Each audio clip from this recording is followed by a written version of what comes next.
posted, February 7, 2019, 12:01 a.m. The opinions expressed by columnists are their own and do not represent the views of townhall.com.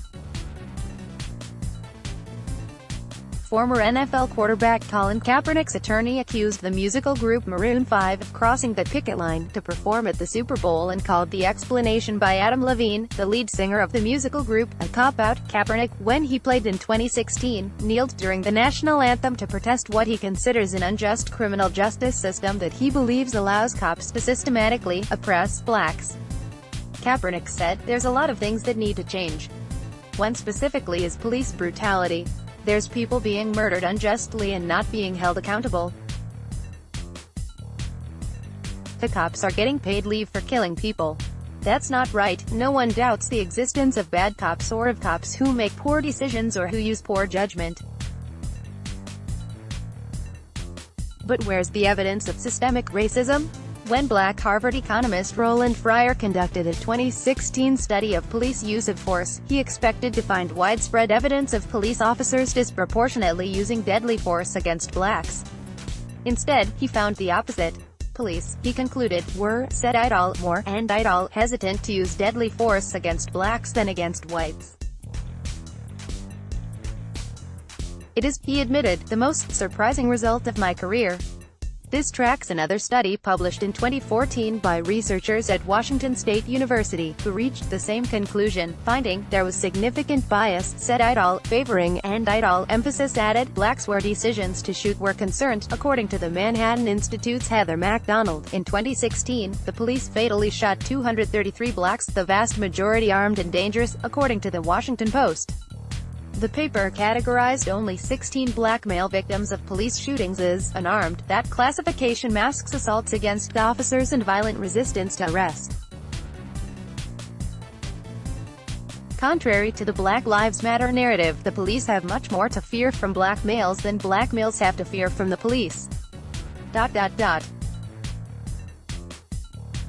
Black males have made up 42% of all cop killers over the last decade, though they are only 6% of the population. While most people can name several recent high-profile police killings of unarmed blacks or deaths that occurred while in police custody, Eric Garner, Michael Brown, Freddie Gray, Sandra Bland, Tamir Rice, to name some, few people can name a single instance of an unarmed white who was killed by police or died in police custody. Yet the police kill more unarmed whites than unarmed blacks. As to the claim of institutional racism, government studies have debunked this. In 2013, the National Institute of Justice, the research arm of the Department of Justice, examined traffic stops by race, as traffic stops are the most common reason for a person to interact with a cop in any given year. 75% of blacks stopped by police, said idle, admitted, and idle, that, in fact, the cops had a legitimate reason for stopping them. The NIJ study found that blacks were disproportionately stopped by the police, but that any numerical disparities resulted from differences in offending, in addition to differences in exposure to the police, and differences in driving patterns. Since Kaepernick began his protests, voters elected President Donald Trump. Trump posthumously pardoned former boxer Jack Johnson, the first black heavyweight champion, who was arrested and convicted on a bogus morals charge. Trump commuted the sentence of Alice Marie Johnson, a black woman serving a lengthy sentence, after being convicted for involvement with drug traffickers and illegal drug money laundering. Trump also publicly asked the NFL protesters to provide names of those people that they think were unfairly treated by the justice system. Trump promised to review their cases and, if warranted, he would pardon them, or at least let them out. To date, the protesting players have yet to give him the requested list of names. Also, Trump, with no input or participation by Kaepernick, signed a wide-ranging criminal justice reform bill. Even Trump critic Van Jones of CNN, a black pundit who attributed Trump's 2016 election victory to whitelash, attended the Oval Office signing of the criminal justice bill that Jones called a Christmas miracle. Yet many players still support Kaepernick and feel that, but for his political activism, he would have a QB job in the NFL. Really? NFL Hall of Fame quarterback Joe Montana, who once played for Kaepernick's team, the San Francisco 49ers, and won 4 Super Bowl rings, sure sees it differently.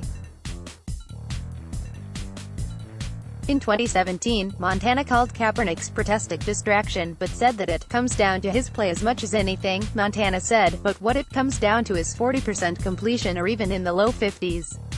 You can't win in a league with that. You won't be in the league very long, so the cops do not engage in systemic, institutional or structural racism. One cannot have a meaningful discussion about alleged police misconduct without acknowledging the disproportionate amount of crime committed by blacks, which in turn results in the disproportionate interaction blacks have with the police. Next season, how about we just enjoy some football?